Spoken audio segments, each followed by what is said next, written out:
Good morning. It is June 21st, 2021, and I'm doing a garden update, primarily for my mother to be able to see all this.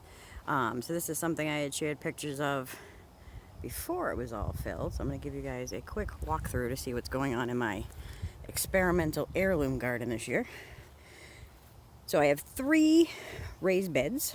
This first one here, I am doing a variety of tomatoes, different ones. There's over here, got a white tomasol, we've got some black crims, some atomic grape cherry tomatoes.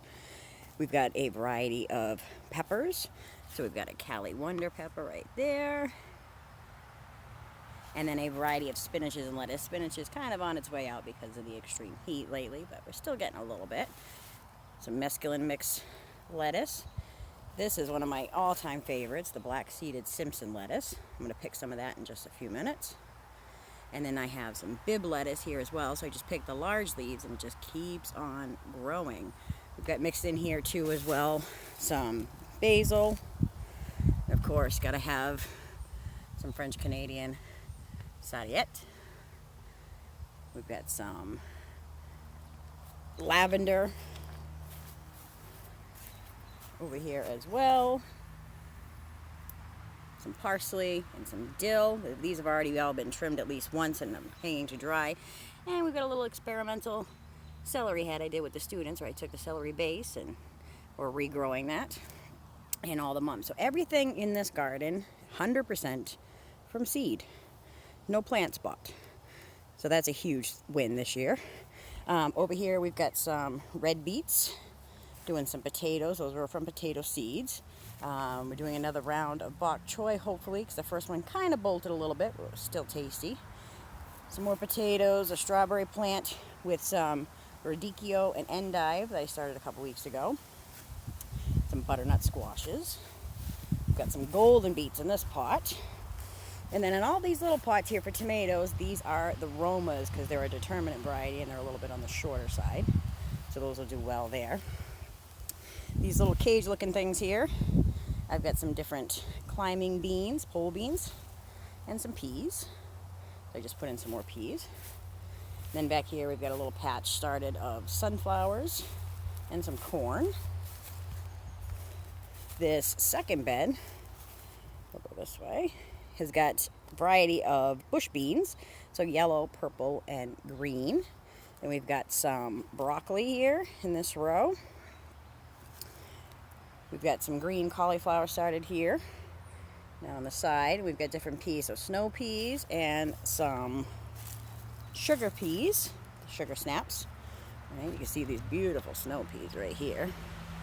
Those got to get picked this morning. My lovely sage came back.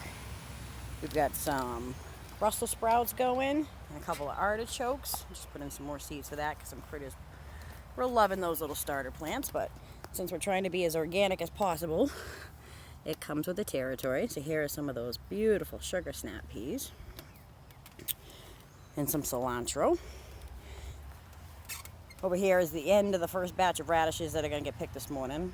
A couple going to flower. We got some dill, some fennel, sorry, and some more red beets, some more radishes. So these are a French radish variety. Lovely little guys. See if I can find one to pull out for you here. Look at that. Beautiful, lovely oblong shape. A little more oval, less round. Still have a good bite to them. And then this bed here, I switched it out this year and did, of course, some more chrysanthemums, but some different varieties of eggplant, listata, black beauties. And then we're doing squashes in cages to try and conserve space. So we got some summer squash, some zucchini, right? A couple of green cabbage, couple of purple cabbage back there mixed in, some purple top turnips here along the edge. But you can see the squashes are growing. You got a little baby squash hiding in there. It's a little hard to see. I've got another one I can show you. So some more pots, potatoes, and tomatoes. And then this was the newest addition, which is the hay bale garden. So for this, definitely look up if it's something you want to try. There's tons of videos on how to treat the bales first with blood meal and some water. It takes about 10 days to 14 days to do, but it's been phenomenal result-wise. You can see this bale here, testing different spots on the bales to see what grows best, depending on the sun and things. So we've got some pumpkin and purple cabbage, some summer squash up here, some more Brussels sprouts, another little squash there, another pumpkin, of course catnip for the babies.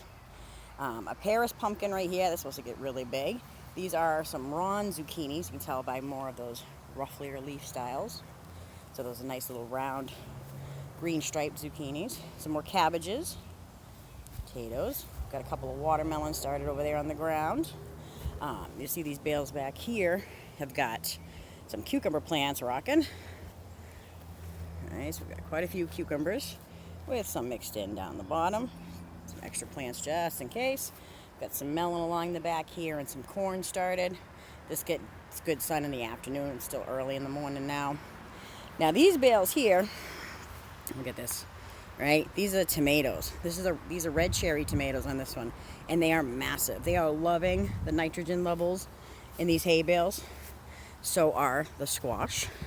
I've also mixed in and tested some onions. So these are some little jaune onions in here to see how those do in the hay bales. This one here has some parsnips growing inside it, and those are doing really well also. So we've got some more cherry tomatoes. These are a red fig. We've got some spaghetti squash happening over here. Some more Ron zucchinis.